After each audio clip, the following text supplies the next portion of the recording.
What you're seeing here is a thrust vector control static fire test from last year. If you're not familiar, I'm on the journey to create a thrust vectored model rocket that can stabilize itself without fins. However, there's one major issue with using this for a final design. Well, what could that be? Of course, I'm talking about the flight computer. I made this computer back in the summer of 2023, and there are a number of issues with this board. For one, it is way too big. There is no way this can fit in the small 76mm airframe that I have planned for the rocket. Two, the connections are iffy at best.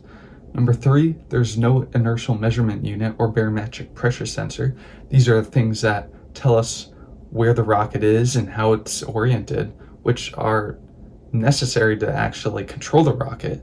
And four, it is just way too heavy. There's no way we're going to be able to get this thing off the ground. So what can we do about it? I took to the drawing board and I came up with three potential solutions. Number one, just add the inertial measurement unit and barometric pressure sensor to the board and call it a day. But this doesn't really solve any of the other critical issues with the board. Option two, create an actual PCB, but still utilize breakup boards, which are essentially small little boards that other people have created, and just implement them in my own design. However, this would still be a little bit bulky, it would be a little bit heavier, so it wouldn't be ideal for a flight computer. And option three, create a PCB which fully integrates everything onto a single board, no breakup boards. It would be lighter, it would be faster, and most importantly, it would look way cooler. I think you know which one I chose. This decision came with one major challenge. As a senior nearing the end of their education in high school, I had no idea how to design a PCB, much less design a flight computer. So I did research and research and research. Finally, I was ready.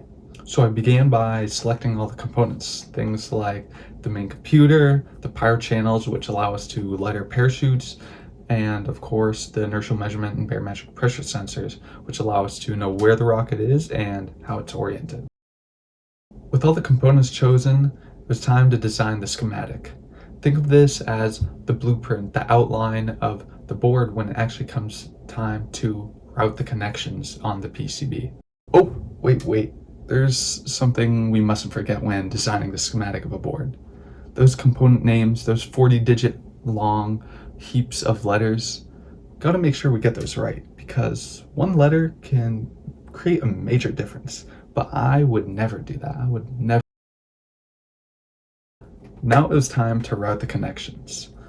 I made this really difficult for myself because for my main controller, I chose something that used a BGA, or a ball grid array. If you don't know what this is essentially a chip with a bunch of small pads under it.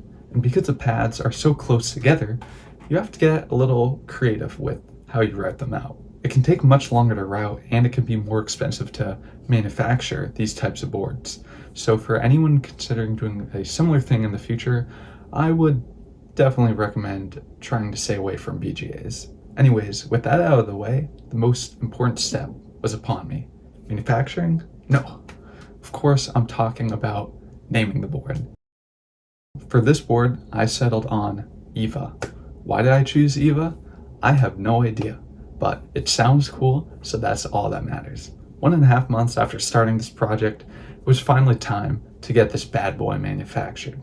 As I loaded the Gerber viewer to look at how the final board would look, I realized I made a critical mistake.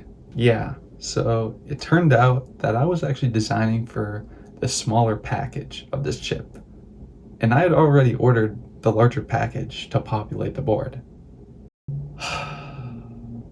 So I went back, I redesigned the board, and finally, it was time to submit. And this time, it worked. 1 week later, the board arrived, I got it populated, shout out to Tyler, and look at that bad boy. Hey, at least if it doesn't work, I'll have a pretty cool Christmas ornament. With the board complete, only one thing remained. It's time to test this board. Alright, the code is uploaded, and now it's time for the test. All that happened is the buzzer should play a brief noise that should confirm whether uploading the code works. So let's do it. All I have is I have the board hooked up to a little 9-volt battery, and when we flick this switch, we should get a result. Let's see it.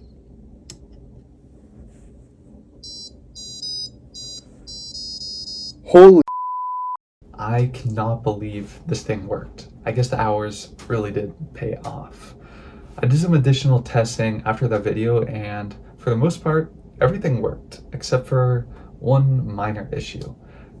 The IMU and the BPU, I actually forgot to include pull-up resistors on the communication lines. And if you don't know what that does, essentially it means that once in a while, I get really random and inaccurate values from the sensors that tell me where the rocket is. And this is a pretty big problem. Fortunately, I was able to get around it with a very patchwork solution in code. This board definitely isn't perfect, and there are a lot of things I could improve on, but I'm very happy with it, and I think it might be good enough to get me through my first couple of thrust vector control tests. With the board completed, all that needs to be done is finish the flight software, assemble the rocket, and of course, finally test the whole thing. I'm really excited to say that I think I might be getting close to a launch date, so stay tuned. To stay updated with the project, subscribe, maybe check out my GitHub, which contains a lot of the files related to the project. And 3, maybe even check out my website to see what else I'm doing. Well, that's all from me. This is Garrett. Keep your fingers crossed for success, and thank you for watching.